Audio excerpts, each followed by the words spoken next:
ခင်မောတဲ့အစစ်မနောက်လိုက်သွားတာကြောင့်ကြေကွဲနေရတဲ့ဆယ်လီတိုးအောင်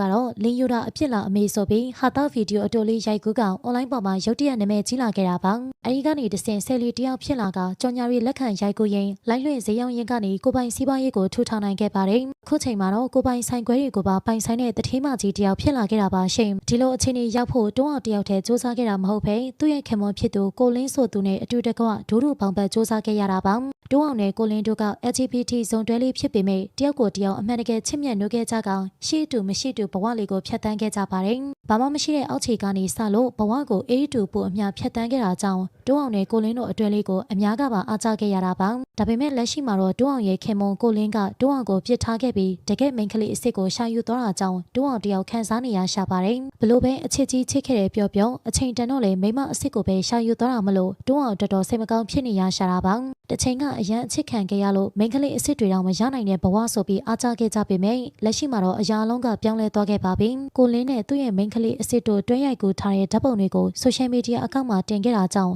တွန်းအောင်နဲ့လမ်းခွဲပြက်ဆဲပြီးအချစ်သစ်ရသွားပြီဖြစ်ကြောင်းတရားဝင်ကြေညာလိုက်သလိုပါပဲ။တွန်းအောင်ရဲ့အဖြစ်ကိုကြည့်ပြီးအချစ်ဆိုတာတကယ်မရှိဘူးလို့တော့သတ်မှတ်ကြရတော့မလို့ပါပဲ။ပရိသတ်တို့ရောခင်မောတဲ့ကအစ်စ်မနောက်ပါသွားတာကြောင့်ကြေကွဲနေရတဲ့ဆယ်လီတွန်းအောင်ရဲ့အဖြစ်ပေါ်ဘလို့ထင်မြင်ကြပါသလဲရှင်။